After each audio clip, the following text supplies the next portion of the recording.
There was a town consisting of a few houses at the foothills of a massive mountain. Despite the presence of houses, no one lived here. Jackson had discovered this place while he was on a journey to find work. Jackson, along with his wife Emily and their children Aiden and Sarah, lived near this town. They had recently lost their jobs and were in such a dire financial situation that they couldn't even afford to pay rent. After exploring the town, Jackson realized that no one lived there.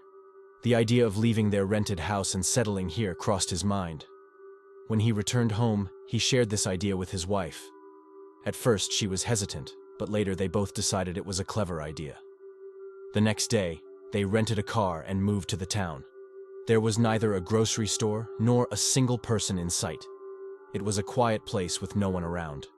When night fell, they set up their beds. It was very cold here at night, and they could hear the sounds of wild animals. It was a place where people couldn't stay due to fear and the cold. In the morning, Emily woke up to prepare breakfast and went to wake up her husband Jackson. However, Jackson was not in his bed. Emily was very worried. There was no one in this town, and she wondered where Jackson could have gone. After a few hours, it was evening. The children were asking about their father. Meanwhile, Jackson pushed the door open and entered. As soon as Jackson entered, his wife asked, "Where were you?" Jackson replied, "I went to look for work." Upon hearing this, his wife's fear and concerns subsided. It was the second night for Jackson and his family in this town. The weather had turned colder, covering everything with a thick white blanket of snow. When Sarah woke up in the morning and saw the snow outside, she ran to her mother and exclaimed that the outside was covered in a magical blanket. Emily, however, was very afraid of the snow, so she didn't let the children go outside, but what she feared came true. Sarah had ventured outside without permission. She got lost because she didn't realize how far she had gone from the house. After a while, it was evening, but Sarah had still not been found. Jackson's wife was very anxious. They searched everywhere with their son, but their efforts were in vain. Morning was approaching, but Sarah had not yet been found. Jackson called the police. In 10 to 15 minutes, the police arrived with trained dogs to search for the girl. They found the girl's trail about 10 kilometers away. They quickly started digging in the snow to rescue her. When they pulled her out from under the snow, she was frozen and unable to breathe. When Emily heard that her daughter had died, she fainted. Aiden, on the other hand, seemed bewildered and shocked, not fully understanding what had happened. Jackson, though not showing it, was devastated inside. A few days later, the family decided to bury their beloved daughter in the wooded area across from their house. When they entered the forest to find a suitable spot, they couldn't believe their eyes. There were many graves, all of them small, indicating that they were children's graves. They initially thought it might have been an old cemetery, but why were there only children's graves? They started digging in search of a suitable spot and, to their surprise, found a cube buried underground. What they had initially thought was a stone turned out to be a cube filled with gold. Jackson buried his daughter and took the cube home. The next morning, as Jackson went out to chop wood, he saw a stranger passing by on the road. The man seemed surprised that there were people in the town. He asked Jackson, "What are you doing here?" Jackson replied, "We live here." Jackson was captivated as the mysterious stranger shared the story of how people used to live in this town. When Jackson asked where they had gone, the man said, "When a few of their children died, they buried them in the forest across the road. And during the burials, they found gold-filled cubes. After that, they left."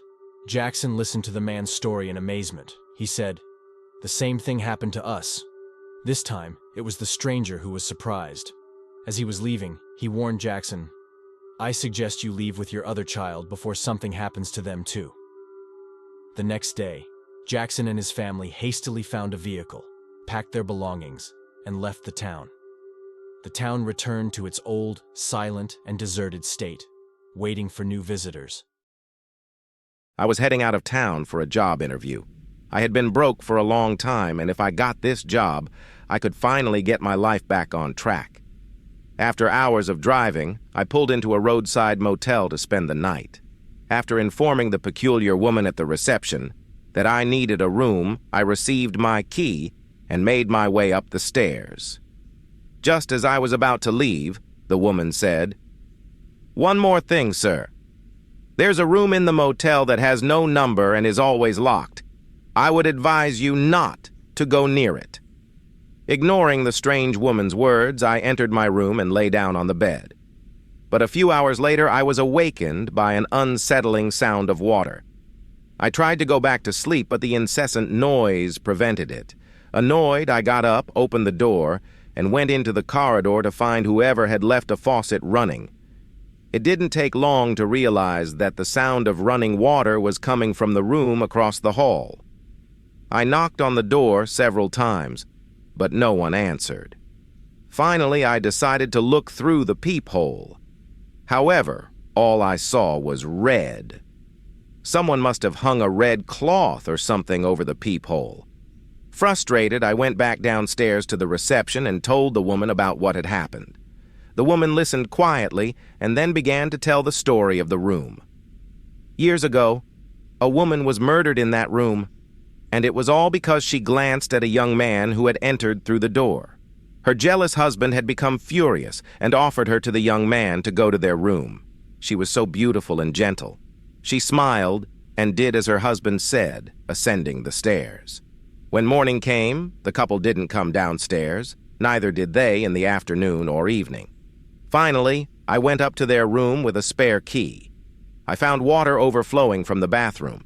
When I opened the bathroom door, I was met with the woman's pale skin and gouged out red eyes.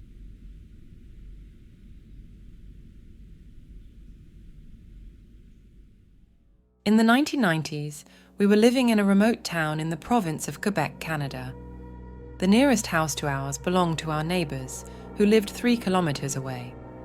At that time, I was 6 years old, and my siblings were 4 and 2 years old. On a cold winter night, we were all sleeping huddled together. We were awakened by sounds coming from downstairs. It was the voice of a stranger, speaking in an unintelligible language, as if he were talking to himself. My father told us not to make a sound, and went downstairs with his shotgun. As the footsteps creaked on the stairs, my breathing quickened, and I prayed that the person downstairs, most likely a burglar, wouldn't harm my father. After about half an hour, my father returned, his face pale. When we asked him what had happened, he brushed it off, saying it was just a mouse. The next day, my mother couldn't resist my persistent questioning and finally told us what had happened. When my father went downstairs, there was a man in the middle of the living room, acting like a madman.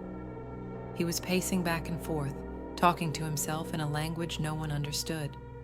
When my father asked if he was okay, the man suddenly stopped and turned his head toward him.